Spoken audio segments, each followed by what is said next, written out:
Hello, good morning. Ang topic natin today is nature of inquiry and research. So, mayroon tayong sayings na sinulat ni Albert St.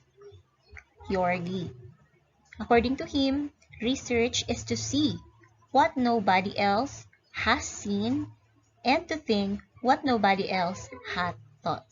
So, ibig sabihin, kapag tayo nagre-research, dapat ang i-research natin ay hindi pa na-discover ng ibang tao at hindi pa rin nila na nakita yung solution doon.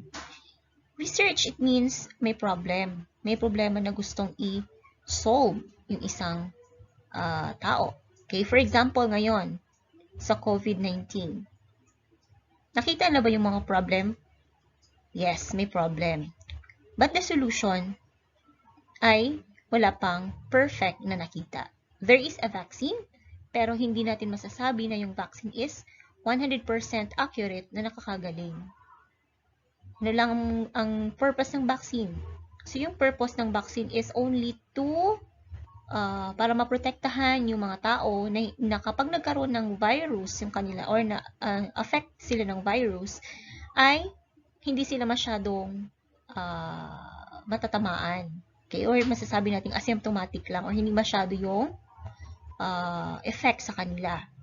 So, ibig sabihin, ang COVID-19 ay isa sa problema na kailangan ng solusyon. Diba? Wala pang nakakakita ng gamot dito. So, maraming nag-iimbento ng mga solusyon kung paano gamutin yung COVID-19. So, isa dito yung mga gamot. Yung Israel, parang mayroon na silang gamot na imbento para dito sa vaccine, sa COVID-19. Pero, syempre, kailangan pa ng thorough study. So, kailangan nilang pag-aralan ng maayos para safe gamitin ng tao. So, ibig sabihin, sila ay nag-research. Constantly research. So, ganun kahalaga yung isang research. So, hindi lang basta-basta na nag-research tayo, kundi gusto nating makapag-solve ng isang problem at makatulong tayo. Okay? So, ibig sabihin, kapag nag-research tayo, may problema na wala pang solution, wala pang nakakita ng solution doon, at wala pang nakakaisip tungkol sa solution doon. Okay? So, that is research. So, what is quantitative research? Okay, sabi dito, it is a systematic investigation of observable phenomena where the researchers gathers quantitative or numerical data and subjects them to statistical method.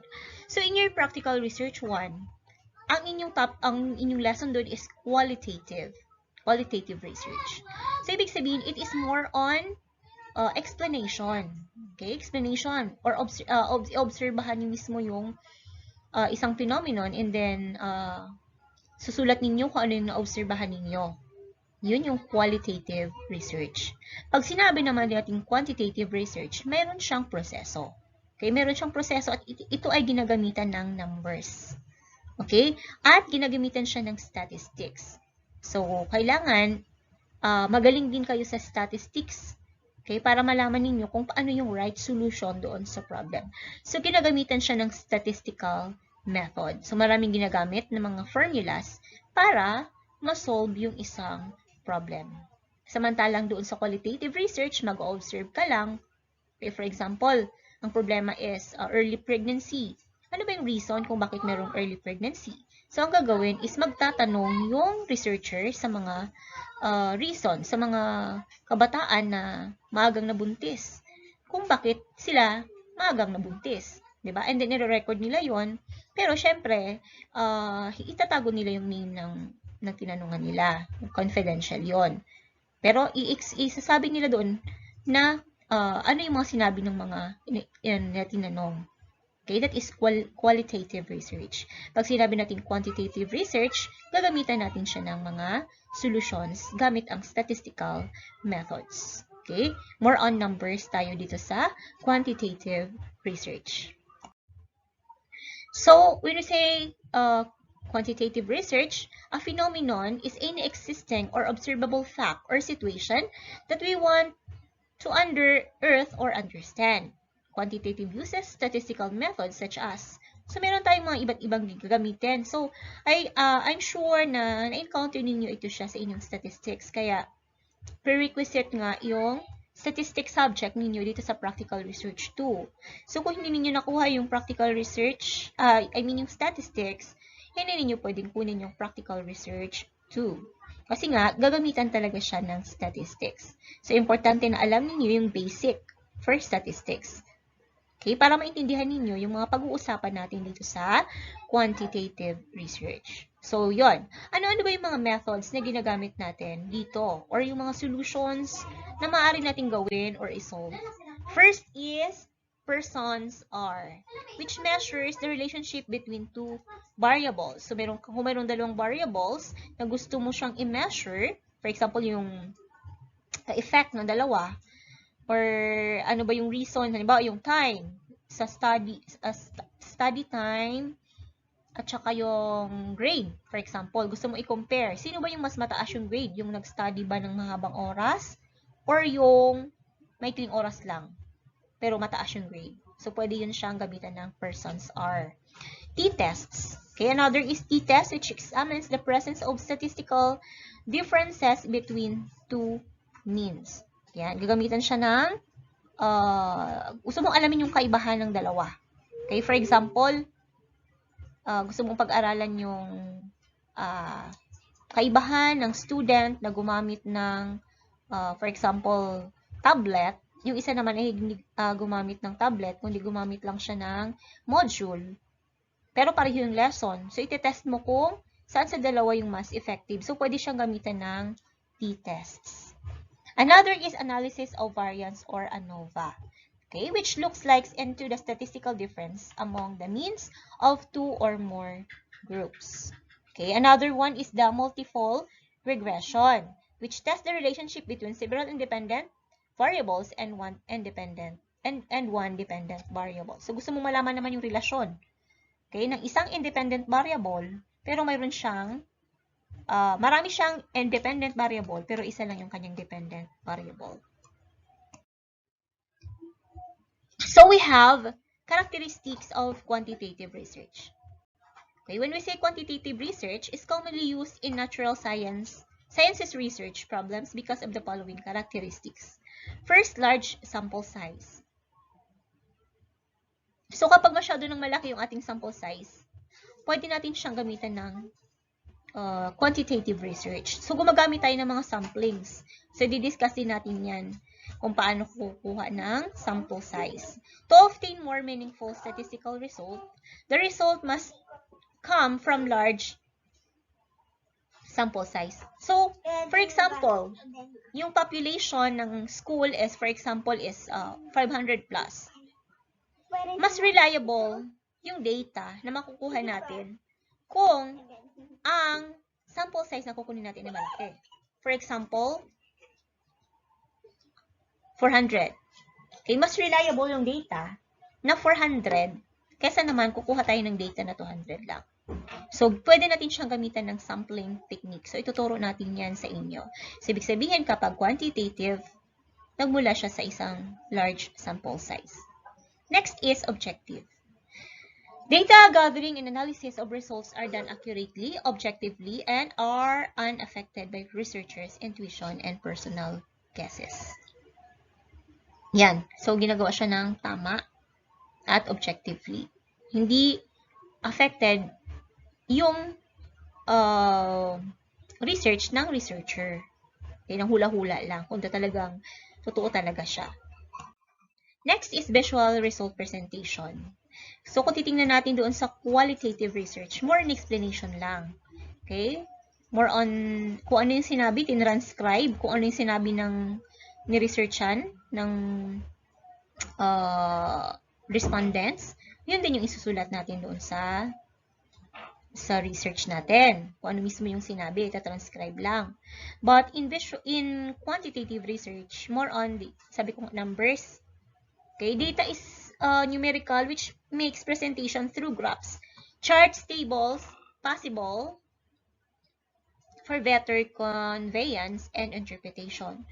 So, pagkatapos natin siya i-compute, ililipat natin siya sa mga either charts, graphs, and tables bago i-explain siya sa baba kung ano ibig sabihin.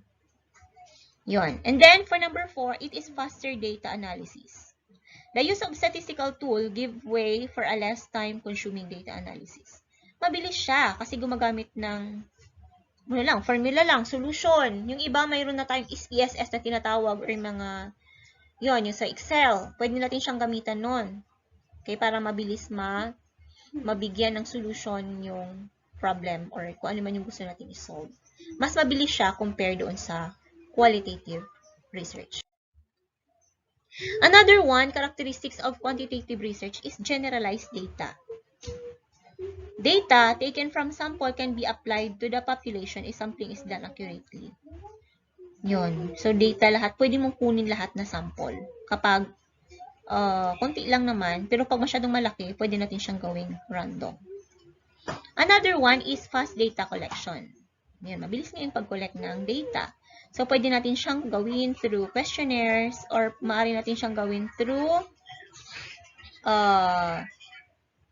next is fast data collection.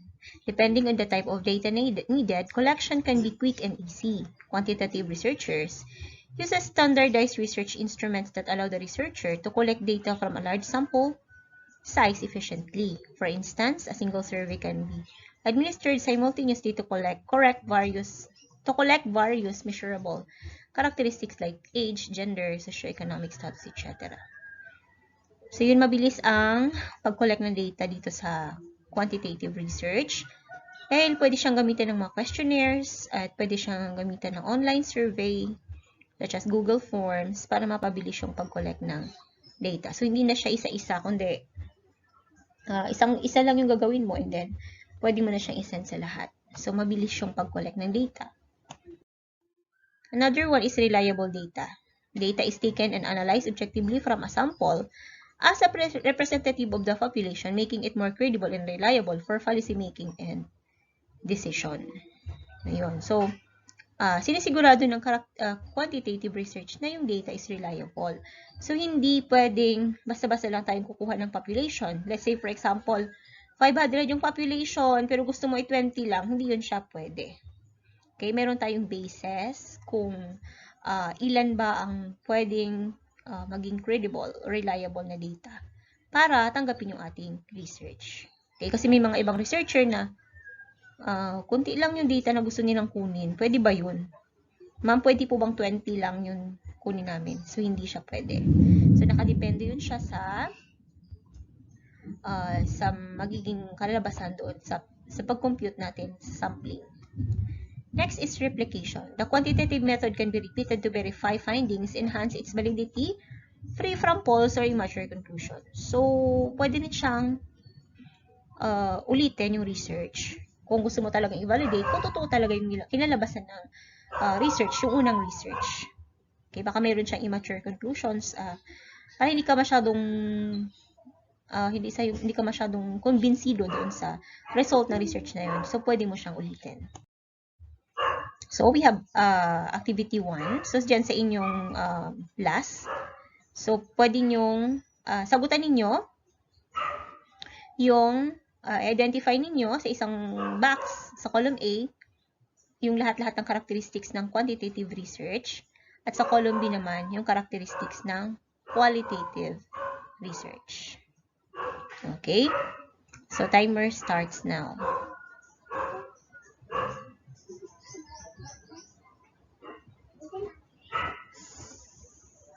Okay? So, tingnan ninyo. Okay, paki-check kung tama ang inyong mga naging sagot.